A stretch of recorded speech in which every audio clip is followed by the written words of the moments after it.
আমি রাজনীতির মাঠে এতটা রাজনীতি দেখি নাই যেটা কবুতর সেক্টরে দেখছি। কবুতর সেক্টরে যতটা কোরাম দেখছি, রাজনীতির ফিল্ডে এতটা কোরামও দেখিনি। আস্তে আস্তে মন থেকে সবাইরে উঠাই দিছি এই কবুতর সেক্টরের গুপ্ত হিডেন দালাল গুলারে, জাস্ট এই কবুতরটারে আঁকড়ায় রাখছি। কারণ জীবনে আমি যত কিছুরে ভালোবাসছি, একে একে ওগুলারে আস্তে আস্তে ত্যাগ করতে পারছি, কিন্তু ছোট থেকে এই জিনিসটার আমি ত্যাগ করতে পারিনি। এটা অমিত ভাইয়ের বাসার একটা কবুতর, ব্রিডার কবুতর। আর একটা জিনিস আমার কাছে খুবই ভালো লাগে, বড় বড় যে মাফিয়া আছে, এরকম কবুতর সেক্টরেও বড় বড় মাফিয়া আছে যাদের সিন্ডিকেট খুবই স্ট্রং।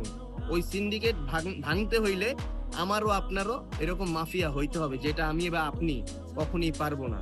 তাই মাফিয়ারা থাকুক মাফিয়াদের জায়গায়, আমরা যারা নর্মাল কবুতর প্রেমী আছি, আমরা এই কবুতরকে আঁকড়ে ধরে ভালোবাসতে চাই এবং মরার আগ পর্যন্ত এই কবুতরটারে আমরা পালতে চাই।